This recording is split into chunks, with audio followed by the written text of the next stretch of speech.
quando a gente fala ali na resistência ao fogo, né, a gente tem a questão da reação ao fogo e da resistência ao fogo, que são duas coisas diferentes.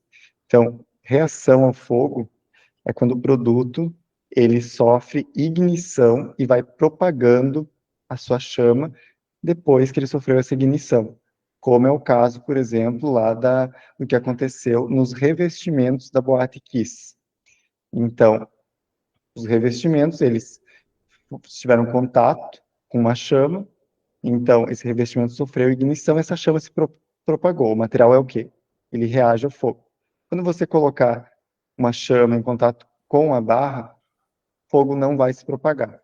Então a barra, ela não reage ao fogo. Isso é uma coisa, reação ao fogo. Resistência ao fogo é outro conceito.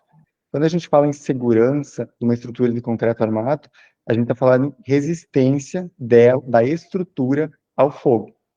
Por quê? Eu vou ter que determinar um tempo de resistência ao fogo, tá? Porque os bombeiros exigem um tempo requerido de resistência ao fogo, o TRRF.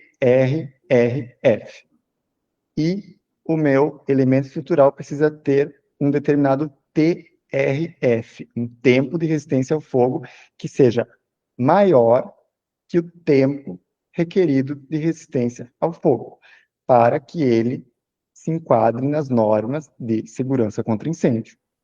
Então, dentro do concreto, o vergalhão, ele está, né, com uma cobertura de concreto.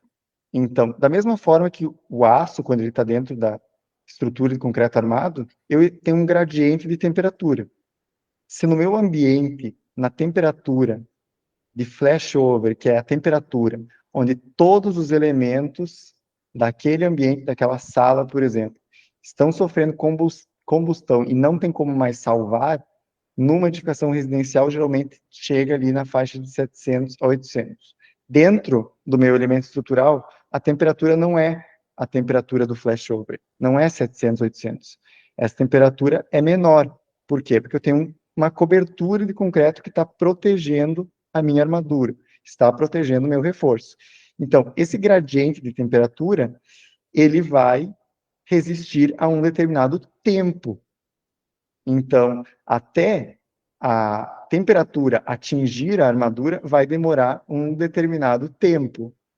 Então, já existem pesquisas internacionais que demonstram que dentro da estrutura de concreto armado, quando ela está sendo acometida pelo incêndio, né, eu tenho que ter um tempo para as pessoas evacuarem a minha edificação em segurança, que é o tempo requerido de resistência ao fogo.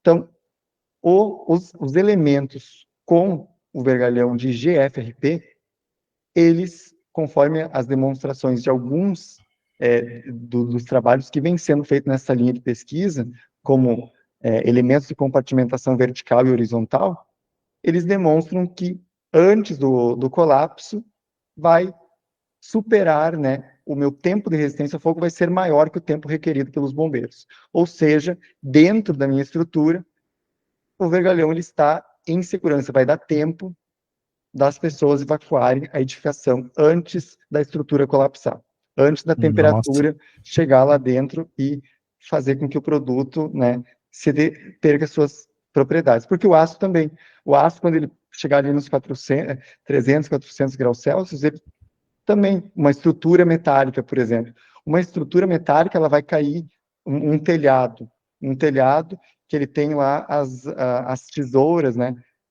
com madeira e com metal. O que vai cair primeiro?